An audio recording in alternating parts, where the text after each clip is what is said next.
जिला प्रशासन की पहल से आज से जिले में 2 दिवसीय दिव्यांग मेगा शिविर का आयोजन दंतेश्वरी परिसर मेढका डोबरा में किया जा रहा है, जिसका कलेक्टर विनीत नंदवार एवं पुलिस अधीक्षक सिद्धार्थ तिवारी ने अवलोकन कर जायजा लिया। कार्यक्रम के अंतर्गत दिव्यांग जनों के दिव्यांगता प्रमाण पत्र UDID कार्ड पंजीयन के लिए जिला स्तरीय मेगा दिव्यांग शिविर का आयोजन किया गया है। दिव्यांग जनों के लिए UDID कार्ड बनाने से भविष्य में इसका लाभ दिव्यांग जनों को मिल सकेगा। दंतेवाड़ा बचेली से फकरे आलम की रिपोर्ट।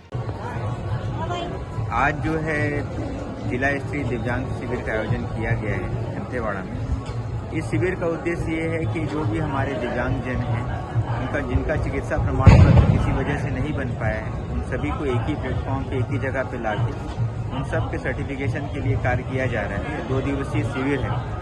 हमने यहाँ पर सभी विशेष जो है स्पेशलिस्ट डॉक्टर्स को बुलाया हुआ है, मेडिकल टीम भी गठित की हुई है ताकि जितने भी दिव्यांगजन हैं उनका सर्टिफिकेशन किया जा सके और उनको विभिन्न योजनाओं के से संबंधित जो लाभ है उनको दिया जा सके और उन्हें आगे चलकर अपने सर्टिफिकेशन से जो भी फायदे मिलते हैं या जो भी सहूलियतें मिलती हैं वो मिल सके। इसके साथ साथ इस शिविर में जो है एक कृत्रिम बनाने का जो है हम लोगों ने स्टॉल भी रखा हुआ है, जहाँ पर यदि कोई व्यक्ति को किसी प्रकार के कृत्रिम अंग की आवश्यकता है उसे भी तत्काल बनाकर उन्हें उपलब्ध कराया।